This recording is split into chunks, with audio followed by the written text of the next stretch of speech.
Sagot namin, tugtugan, kantahan, walang patid na tawanan at kulitan. Huwag mong sabihin radyo, sabihin mo number 1 Energy.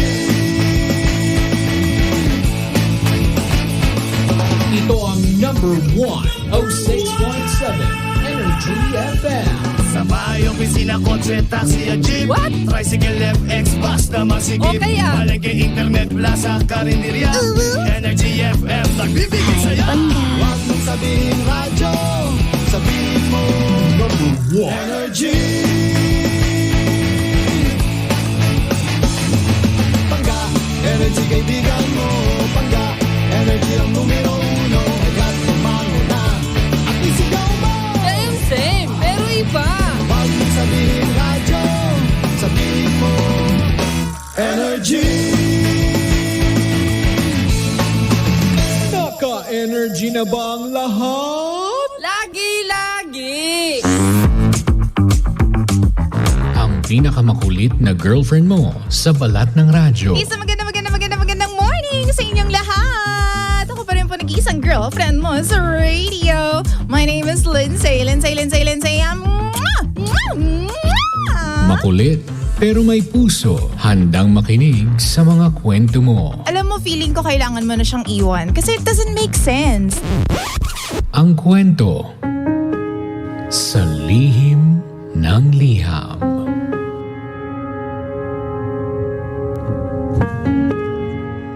Mahal kong Lindsay. Magandang araw po sa lahat ng nakikinig dito sa Energy FM.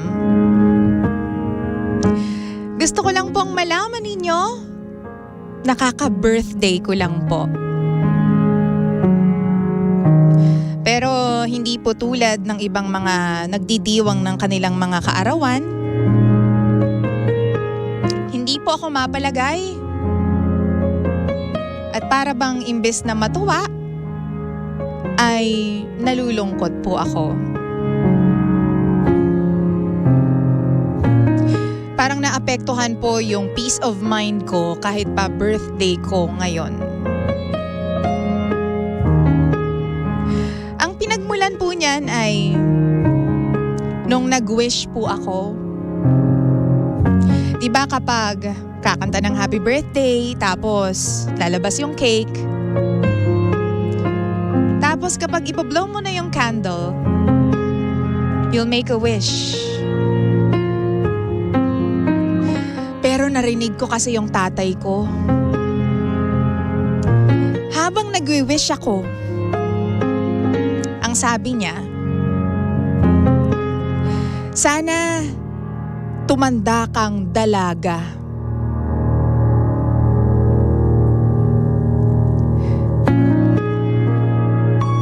Yun po yung wish para sa akin ng tatay ko. Yun po yung sinabi niya, knowing na meron po akong boyfriend. At alam niya naman po yun. Nagkakausap naman sila. Siya nga pala po yung first boyfriend ko. At unang lalaki din po na pinakilala ko sa pamilya ko. At sobrang masaya po ako. Kasi naiharap ko sa kanya yung unang lalaking minahal ko, unang lalaking legal sa pamilya ko. Kasi 'di ba, parang unfair din naman sa boyfriend ko kung hindi ko siya ipapakilala kay mama at saka kay papa. Buti nga hindi nakapunta today yung boyfriend ko kasi makikita niyang malungkot ako. Wala rin nga po pala siya noong nag-blow ako ng candle kasi may inutos daw sa kanya yung mga magulang niya. Naiintindihan ko naman yun. TJ Lindsay, medyo naguguluhan po ako. Hindi ko alam kung pabor ba talaga yung tatay ko sa relationship namin. Kasi palagi niya pong sinasabi na dapat daw magtapos muna ako ng pag-aaral ko bago ako makipagrelasyon. Alam ko naman po kung ano yung mga priorities ko. At nakatatak na talaga yon sa puso at sa isip ko. Pangarap ko pong makatulong sa kanila ni nanay. At sa totoo lang, malaking tulong po ang boyfriend ko sa pag-aaral ko. Sana wag po akong i-judge ng mga tao. Mahal na mahal ko po ang tatay ko. Kaya nga lahat ginagawa ko ngayon tulad ng pag-aaral at pagtatrabaho para sa kanila. Gusto ko na po talagang makapagtapos para naman po makatulong na ako at maitaas ko na yung buhay namin. Iniisip ko, siguro gusto ng tatay ko na ang boyfriend ko yung tipong stable na lalaki. May trabaho, may ipon. Pero sana hindi naman sila maging selfish na parang wala akong karapatan na sumaya. At sana bawiin niya yung wish niya na maging matandang dalaga daw ako.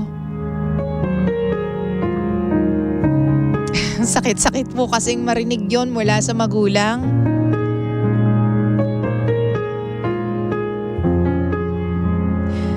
Sana po mabasa ninyo itong kwento ko, DJ Lindsay. More power po sa inyo dyan sa Energy FM. Sana po pala minsan makapunta ako dyan at makapag-selfie ako with you.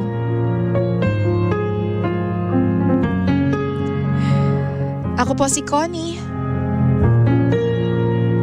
At ito ang lihim ng aking liham.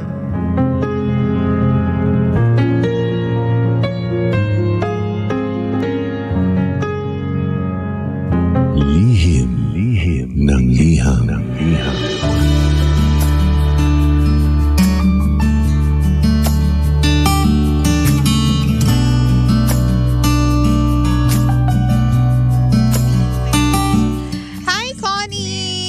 Natin sa kapulungan muna, Connie. 14 minutes, makaraan po ang alas 9 ng umaga.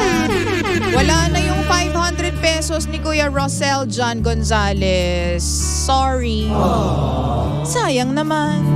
Pero mamaya tatawagan natin siya, no? Tapos titingnan natin kung makukuha niya ba yung 200 pesos. Simpleng sagot lang ng tawag ang kailangan naming marinig para bigyan ka namin ng 200 pesos. Diba? Hello sa mga tulad po ni Connie na nasa kanilang first relationship. So I'm guessing si Connie ay nasa mga 14, hindi naman 14 siguro. Sorry. Ano bang edad kayo nung una kayong nagka-boyfriend? Nakakaloka. Hindi ko alam, 15, 16? Ganyan? Sweet 16 kung tawagin nga nila. Ako kasi hindi ko na matandaan kung ilang taon ba ako nung una ako nagka-boyfriend. Parang 16 yata. Oo, 16 o 17. Tanong ko nga sa nanay ko. Hindi ako sure Oo. Alam mo, Connie girl, bebe, wag mo namang masamain. Well, kahit sino naman siguro makarinig, no? Kasi syempre kapag first boyfriend natin, mahal na mahal natin, no? Parang yan yung yan yung unang tibok ng puso, yan yung unang kiligers, ganyan. Kaya naman ganoon na lang po yung naramdaman ni Connie nang marinig niya yung tatay niya na sana maging matandang dalaga ka. Nung nag-blow daw siya ng candle sa kanyang birthday. Oo. Alam mo, wag mong i-take personally or wag mo masyadong karirin yung sinabi ng tatay mo. Kasi, alam mo, ganyan talaga ang mga tatay, no? Oo. Tatahi-tahimik lang ang mga tatay, 'di ba? Kunwari okay lang sa kanila na meron kang jowa. Kunwari lang 'yun. Okay, pero ang katotohanan ng buhay, gusto kasi ng mga tatay, no, na sila muna yung magmahal sa atin ng totoong-totoo at bonggang-bongga. Ganun 'yun. Huwag mo masyadong minamasama at saka wag mo masyadong seryosohin. Alam mo ng mga tatay minsan, mga pilosopo yan. Number 1 pilosopo ang mga tatay. Number 1 ng titrip yung mga tatay, mapang-asar, di ba? Yun nga lang, talagang emotional ang mga teenagers lalo na pagdating sa mga jowa nila. At of course, more so kung yun po ay first boyfriend. So ganyan nga, tulad nga nung case ni Connie. Yun ha. So ganyan lang talaga ang mga tatay. Alam mo, hindi lang talaga mga tatay, actually mga magulang. Kung po pwede nga lang tayong ibulsa ng mga magulang natin, lalo na kung mga bata pa, di ba? Kung po pwede lang po tayong itupi tapos ibulsa. Gagawin yan ng mga magulang. 'Di ba? Sobrang protective kasi sila sa atin. No, ganyan talaga. Meron yung ibang mga tatay na ayaw nang nakaka-receive ng flowers, yung mga daughter nila, yung mga anak nilang babae. Kasi ang rason nila, ako lang ang may karapatan na magbigay sa'yo ng bulaklak. Oo. Hindi ka po pwedeng, di ba? Yung ibang mga tatay, di ka pwedeng magka-boyfriend kahit kailan. Ganyan. So, alam mo yun, ayaw din naman natin tumanda ng dalaga ka talaga, 'di ba? Kasi pagdating ng panahon, kakailanganin mo rin to feel loved and to feel important, ganyan, and to love somebody, ganyan. Some people kasi it completes them having the person that they love beside them and being in a relationship with them. Yun, it completes them. And feeling ko ganun talaga ang buhay, makakatagpo ka ng taong para sa'yo. So, doon sa pinoproblema mo, girl, tulad nga ng sinabi ko, wag mong masyadong seryosohin yung sinabi ng tatay mo. And you know what? Dapat nag-e-enjoy ka kasi birth week mo ngayon or birth month mo ngayon, di ba? Ganyan lang talaga mga tatay, mga alaskador yan. Oo. O sabi dito ni Roars yan, wala namang magulang na humiling na hindi mapabuti ang kanilang mga anak. Maybe because nakikita nila yung future mo between this guy, they are just protecting you. Kasi ayaw nila na mahirapan at masaktan ka. Importante din naman na makatapos ka kasi para sa'yo din yan. Ikaw ang magdadala niyan. Pero sa huli, hindi mo need timbangin kung ano ang importante dahil kung mahal ka niya, maiintindihan ka niya kung ano ang most priority mo, 'di ba? Ganyan talaga ang tatay, sender, very protective lang, 'di ba? Very protective lang kasi talaga sila, 'di ba? Yung sila yung unang nasasaktan kapag nasaktan ka. Huwag po sanang masamain ang mga nasasabi ng magulang. Pag sila ay nawala, marirealize mo lahat 'yan. Uy, over naman yung nawala. Huwag mo munang walain. Oo. Okay na muna tayo dun sa di ba? Huwag mo munang walain, te. Ay, kuya ba? Ganon. Joke lang yun ang tatay mo, sabi ni Rovicel. Joke lang naman talaga, yun masyadong karir eh. O sabi ni Del Rio, Sarah, Coney girl, natural lang minsan sa mga tatay yarn. Pag nagsalita, tagos, hehe. Pero marirealize mo yan pag matanda ka na talaga. Yun lang po, o diba? Sabi naman ni TPC, baby girl, huwag kang magtampo sa papa mo. Siguro, nag-aalala lang talaga sa'yo yung tatay mo. Alam mo naman, sa panahon ngayon, mapusok na ang mga kabataan. Diba? Ang tukso nandyan lang sa gilid-gilid. Oo, sundin mo na lang ang parents mo na magtapos ka ng pag-aaral mo. Babae ka kasi, kaya nandyan lagi ang pag-care ng mga magulang. At dadagdagan ko yan panggaha, lalo na ng mga tatay. Oo. Sabi ni Zish Sisa, ganyan talaga ang mga magulang, overprotective, nagjo-joke lang yung tatay mo. Huwag mo masyadong damdamin. Sabi naman ni Arch, unang-una, happy birthday sa'yo. Dapat alamin mo ang konteksto ng sinabi niya sa'yo. Sinong maayos na ama ang seryosong ayaw maging masaya ang mga anak nila? Question mark yun. May question doon na. Wag sanang seryosohin masyado si papa mo. Ganun talaga. Sabi ko nga sa inyo eh. Wow! Ako di lalo na yung tatay ko kapag nakilala niyo yung tatay ko nung panapanahon. Oo, sobrang alaskador ng tatay ko. Oo, there was a time nga na yung unang boyfriend ko, ito pa, ang ugali ng mga tatay pala. Sa una, hindi talaga nila sasabihin kung boto sila sa mga jowa natin o hindi. Kapag nag-break na tayo, saka yan i-open up ng mga tatay sa atin. Ganyan sila. Saka mo maririnig na, hindi ka man lang hinahatid, ganyan. O, di ba yung dating boyfriend mo, pinapahatid ka sa driver nila, di ba? O, ba't ito ngayon, hindi ka hinahatid? Ganyan. Oo, kasi unang tama yung sinabi ng ating commenter kanina. Unang nadudurog ang puso ng mga magulang kapag nakikita nilang nadudurog tayo. Kasi magulang sila. Oo, ha? Friendship, huwag mo masamain at lalong huwag mo masyadong karirin, di ba? Huwag mong i-take in your heart. Well, kung talagang alam mo yun, hindi ka talaga makatulog sa gabi dahil nalulungkot ka. Di ka usapin mo yung tatay mo. Ganyan. Pero alam mo, ang maririnig mo lang dyan, kasi anak, pinag-aaral kita, hindi kita pinagbo-boyfriend. Totoo lang ha. Yan ang maririnig mo sa tatay mo. Ganyan naman talaga mga magulang eh. Huwag ka muna mag-boyfriend, magtapos ka muna ng pag-aaral mo. Pagkatapos mo mag-aral, o ikaw na bahala sa buhay mo. O kahit umalis ka na sa bahay na to, ayos lang, basta magtapos ka ng pag-aaral mo. Ganyan. Kasi panahon ngayon hindi naman talaga na mapigilan, 'di ba? Mga high school students, meron ng boyfriend. Well, ganyan talaga, hindi na natin mapipigilan. Siguro para sa akin ha, tuparin mo na lang yung promise mo sa tatay mo at sa sarili mo na magtatapos ka ng pag-aaral, 'di ba? To your best effort. Magtatrabaho ka at tutulong ka sa mga magulang mo. Yun na lang talaga yung gawin mo yun na lang talaga yung gawin mo, ate. Ibig sabihin lang talaga niyan, mahal na mahal ka ng tatay mo. Ganyan yan. Ayun na nga yung ikikwento ko. Alam mo ba, there was a time na yung tatay ko talagang ayaw niya na magjowa ako nung unang boyfriend ko din. Di syempre, yung unang boyfriend ko medyo mestizo, kaya ay, ganyan.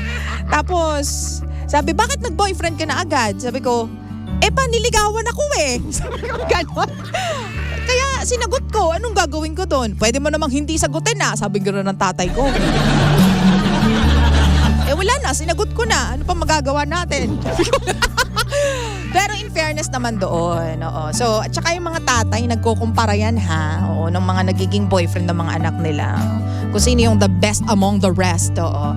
Kaya nga dapat, kapag halimbawa may jowa kayo, may boyfriend kayo, yung boyfriend ninyo, sa mga babae ha, hi girls, sa mga babae, dapat magaling makisama yung boyfriend ninyo sa mga tatay. Wow! Diba? Sa mga tatay at magaling maglambing sa mga nanay. Yahoo! Kasi kapag hindi, sinasabi ko sa inyo, dapat kaya nilang sakyan yung trip ng mga tatay natin.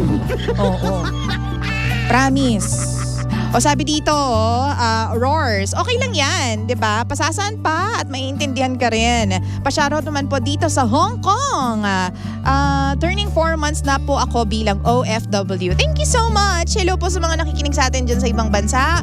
Oo, yung mga pangga natin dyan, OFW, mabuhay po kayo. Si Lola Wish, nanonood din po sa atin. Sabi naman po ni Matt, good morning. Naku, Connie, don't take it seriously, ate. Baka nagjo-joke lang si father mo. Iba talaga mga bata ngayon. Masyado silang sensitive. Relate much kasi ganyan din yung binata ko. 16 years old, ayaw nang napapagsabihan. Feeling kontrabida mga magulang pag pinapaalalahanan sila. Oh, nako. Kapag mga teenagers talaga, dyan talaga nagsisimula na, alam mo yun, nagkakaroon sila at nabubuo yung defense wall nila. Oo, yung defense mechanism nila. Oo, kasi unti-unti nagkakaroon sila ng sariling paniniwala, sariling beliefs, sariling mga standards in life. Ganyan. Naku, kaya nga nakakatakot. Parang nakakatakot magkaanak. Baka yung maging anak ko kasing ugali ko, my gosh. Ganon. So, Connie, wag mo masyadong seryosohin yung tatay mo at mag-stick ka na lang sa promise mo. Kasi tulad nga ng sabi ng marami nating commenters and of course, sabi ng mga nakaupo ngayon sa bus at mga nandyan sa jeep ngayon at lalong-lalo na yung mga nasa tindahan at mga nasa bahay, nasa opisina, walang magulang na gusto na hindi maging masaya ang kanilang anak. Pwede lang ibigay sa atin ng mga magulang natin lahat ng bagay na kaya natin, na kaya nila at magpapasaya sa atin.